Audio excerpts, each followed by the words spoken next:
Il n'est pas question de recevoir Jésus comme sauveur simplement, non. Il est question de le recevoir comme Seigneur et Sauveur. Parce que comme la femme impunique, après t'avoir sauvé, ce qui va garantir à ce que les gens ne puissent plus venir te maltraiter, c'est les instructions que tu recevras de sa seigneurie. Va et ne pêche plus.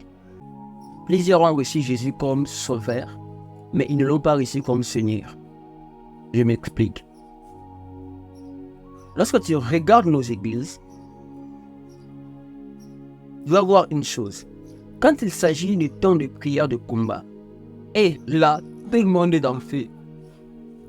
Mais quand il s'agit de prière de repentance, de soumission, d'adoration, c'est comme si la flamme qui est en nous, on l'avait empruntée. Plusieurs ont reçu Jésus comme Sauveur simplement, mais ils ne l'ont pas reçu comme Seigneur, alors qu'il nous est demandé de recevoir Jésus comme Seigneur et Sauveur. Parce que c'est un paquet. Tu ne peux pas prendre une partie et laisser une partie. On doit recevoir Christ dans ces deux dimensions. Parce que les gens pensent que c'est la dimension salvatrice de Christ qui garantit la délivrance, alors que c'est faux. Je m'explique. La femme qui était infidèle, qu'on avait surpris en flagrant délit, lorsqu'on l'avait amenée vers Jésus,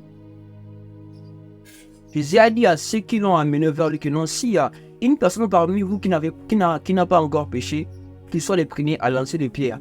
Ces gens-là l'ont laissé et la femme est restée seule avec Jésus. Jésus lui a dit que non, est-ce qu'ils t'ont condamné? Non. Il dit, moi aussi je ne te condamne pas, mais va et ne pêche plus. Il y a deux dimensions de Christ qui sont manifestées dans cette partie-là. Premièrement, Jésus l'a sauvé d'abord, des gens qui voulaient le faire du mal, et puis il l'a instruit afin de garder sa délivrance. Des fois, la dimension salvatrice de Christ peut venir en premier, mais ce qui va sécuriser la délivrance, c'est sa seigneurie. C'est notre soumission à lui. Des fois, la dimension de l'instruction peut venir en premier, juste pour t'instruire. Parce que quand il s'agit de la délivrance, on doit comprendre que Jésus l'a même dit que non, lorsqu'un esprit sort du corps de l'homme, lorsque le démon, les esprits impurs quittent la vie de l'homme, ils vont là où ils ne trouvent pas de repos. Lorsqu'ils voient, ils viennent que non, la personne a été délivrée dans sa vie, il bien a bien. Le démon en question ne va pas entrer. Il va encore chercher les renforts. Et lorsqu'il va venir, la situation de la personne qui a été délivrée va encore s'empirer. Pourquoi? Parce que la personne n'a pas pu faire entrer en lui celui qui est fort que celui qui est dans le monde. On le déclare que celui qui est en moi est plus fort que celui qui est dans le monde. Mais on n'est pas soumis à lui. Ce qui garantit d'abord la délivrance, ce sont les instructions. Même un malade, lorsqu'on traite un malade, après le traitement, on le conseille afin qu'il ne puisse pas faire les choses qui l'ont amené dans cet état. Toi, tu as été délivré, mais tu avais fait des choses qui ont amené ces esprits. Tu avais ouvert la porte à l'ennemi. Mais après ta délivrance, tu ne vis pas dans la sanctification, tu ne vis pas dans la crainte de Dieu, tu ne vis pas dans la soumission de Dieu. C'est ça la seigneurie de Dieu. Mais tu ne vis pas dans ça, tu laisses la porte ouverte. C'est pour ça qu'on voit la personne pendant délivrée, le démon sont quitté son corps, il a été délivré. 2 mois, 3 mois après, on voit sa vie, ça devient encore plus pire. Parce que la dimension salvatrice de Christ a été manifestée. Mais la dimension du Seigneur, sa seigneurie, n'a pas été respectée. La personne a laissé la porte ouverte.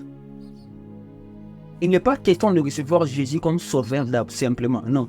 Il est question de le recevoir comme Seigneur et Sauveur. Parce que comme la femme impunique, après t'avoir sauvé, ce qui va garantir à ce que les gens ne puissent plus venir te maltraiter, c'est les instructions que tu recevras de sa seigneurie. Va et ne pêche plus. C'est l'instruction. Dans la dimension du Seigneur, la dimension de la seigneurie de Christ, c'est dans les instructions, c'est dans la discipline. Et ces instructions-là, c'est pas un hasard, c'est pas pour nous faire mal, c'est pour nous protéger, c'est pour nous sécuriser. Plusieurs ne le comprennent pas. Nous voulons que Dieu nous délivre. Nous voulons que Dieu intervienne, mais nous ne sommes pas prêts à vivre tel qu'il le veut, tel que sa seigneurie le veut. Nous voulons la dimension salvatrice de Christ, mais nous rejetons la dimension de sa seigneurie. Alors que ce n'est pas la dimension salvatrice de Christ qui garantit vraiment la délivrance, mais c'est la dimension de la Seigneurie de Christ qui garantit vraiment la délivrance, parce que les esprits impurs, le démon, lorsqu'ils sortiront, lorsqu'ils laisseront ta vue, ils vont revenir pour faire le contrôle. Et s'ils trouvent qu'en toi, la Seigneurie de Christ n'est pas établie, la porte est ouverte, tu ne vis pas dans la sanctification, ta situation précédente, ta situation présente plutôt, va devenir plus pure que ta situation précédente. Reçois Jésus comme Seigneur et Sauveur. Ne le reçois pas simplement comme Sauveur.